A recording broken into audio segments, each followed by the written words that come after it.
Sebanyak 270 daerah akan menggelar pilkada serentak pada Desember 2020.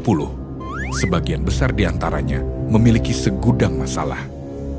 Mulai dari industri ekstraktif seperti pertambangan mineral, batu bara, migas dan panas bumi, industri kehutanan dan perkebunan kelapa sawit, industri pariwisata, hingga proyek PLTU batu bara dan reklamasi. Kehadiran industri ekstraktif dan proyek-proyek raksasa tersebut meninggalkan kerusakan yang dahsyat. Lahan pertanian dan perkebunan petani dirampas dan dialihfungsikan. Pesisir dan laut sebagai ruang hidup nelayan dicemari. Pencemaran air dan udara beresiko bagi ketahanan pangan dan kesehatan warga. Konflik dan kriminalisasi yang berujung di penjara. Bahkan, tak sedikit warga kehilangan nyawa karena mempertahankan hak dan ruang hidupnya.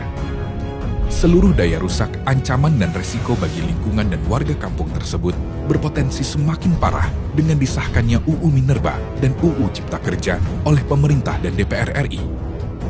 Dua produk hukum itu abai terhadap suara penolakan jutaan rakyat. Dibuat hanya untuk menjamin keberlangsungan investasi para pebisnis industri ekstraktif, menutup rapat hak veto rakyat, dan memperluas ruang kriminalisasi terhadap warga yang melawan. Lantas, apakah pasangan calon terpilih dalam Pilkada Serentak 2020 bisa mengatasi kompleksitas masalah dan kepentingan para pebisnis yang notabene memiliki akses kepada pusat kekuasaan di negeri ini?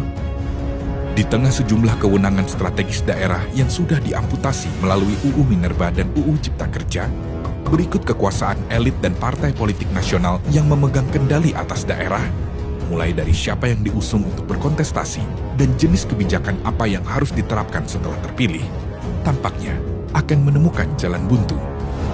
Dengan demikian, bukankah pesta elektoral seperti Pilkada Serentak 2020 hanya menjadi pertarungan kepentingan antar pebisnis dan elit politik untuk memegang kendali atas kekuasaan daerah, memastikan keamanan dan perluasan investasi?